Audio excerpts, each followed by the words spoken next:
morning, everyone, and welcome to Think Future. My name is Chris Kalaboukis, and once again, we're coming at you live. Well, not really live. I am pre-recording this, but I am not making any edits, so it's almost like a live show. Just think of it as a live show, right? I mean, that's basically why I say live.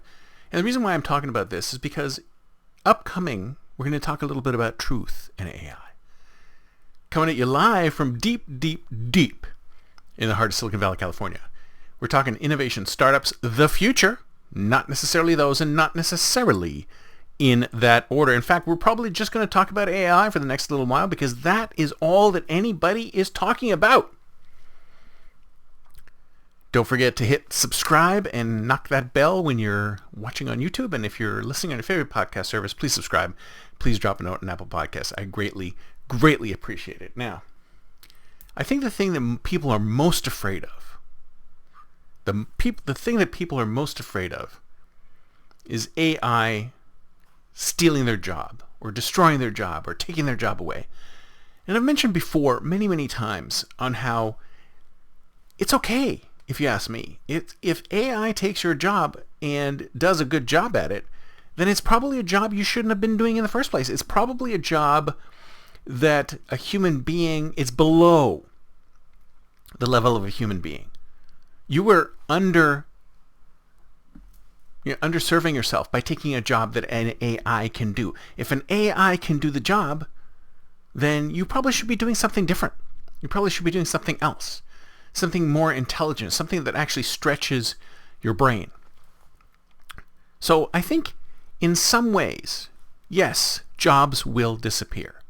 And yes, other jobs will appear. Now the question is, do we want those kind of jobs? Who knows? I mean, in the future, I'm going to be doing a show about all of the people behind AI, because everybody thinks AI, you just sit down and start typing on ChatGPT. You think that this is all computers behind that, right? Well, it's not true. It's not true. There's tons of people back there doing all sorts of things supporting AI. They're supporting it because it cannot work on its own. It's impossible for it to do things on its own. So we'll go into that in a little more detail. But today I want to talk a little bit about how AI and work should work. Now, there was some recent study that a lot of people are actually using AI in their jobs, but they're afraid to say that they're using AI in their jobs. Because if they use AI in their jobs, they're worried that they're going to lose their jobs to the AI.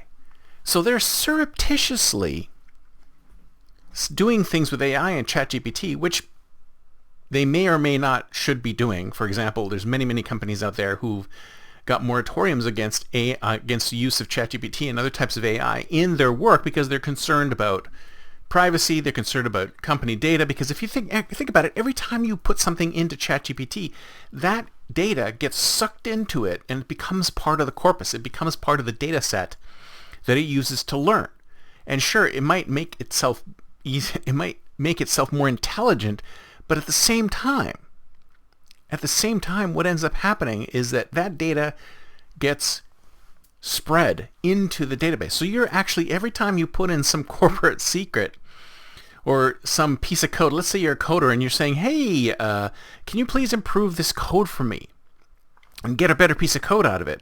That piece of code is probably proprietary to the organization that you're working for, and it's pasting it into ChatGPT and asking for it for a better version of code you're basically releasing corporate information to ChatGPT, which you shouldn't be doing.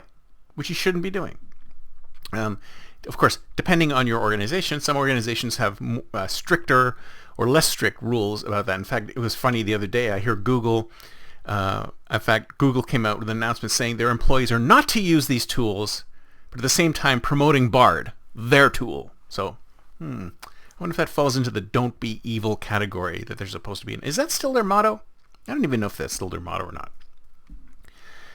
But yeah, so the people are using ChatGPT anyway. They're using ChatGPT, they're using Bard, they're using all of these different things, just like every day, whenever I curate aidaily.us, I curate aidaily.us, and if I didn't have the tools that I have, if I didn't partner with my Digitar to get this stuff done, there's no possible way I could produce this stuff as quickly as I can.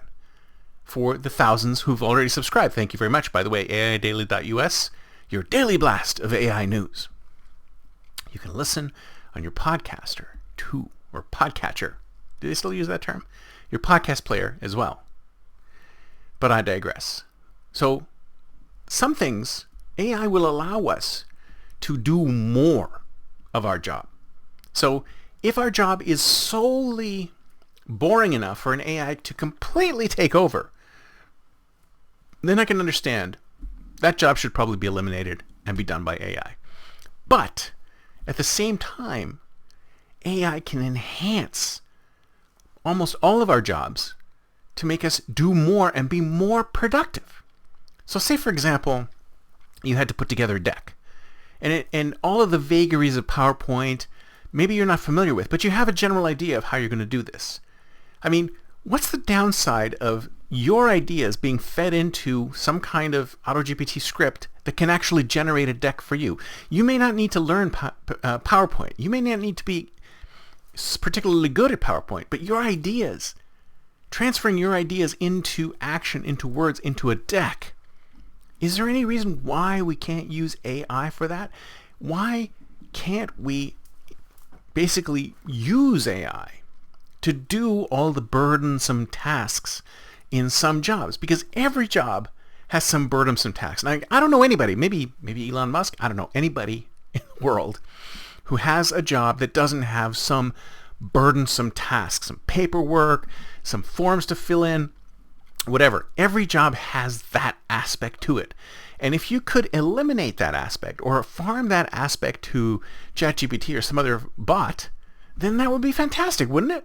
I mean, I think the biggest reason why people are worried about this is they figure, oh, well, if ChatGPT can do half my job, then maybe they'll just fire me and give it to somebody else and they'll have two people doing this job, or one person doing the job of two. I don't think that's going to happen. And if it does happen, then I think the companies are being short-sighted, because the reality is the human brings the creativity. The human brings the intelligence. All that AI can do is rote stuff. It can regurgitate things it's known before. And it can unburden you from repetitive tasks. But some of that stuff, humans shouldn't be doing it anymore. And we should be doing it in partnership. That stuff should be doing in partnership with humanity. So your job is not going to be eliminated, but your job will change with the advent of AI.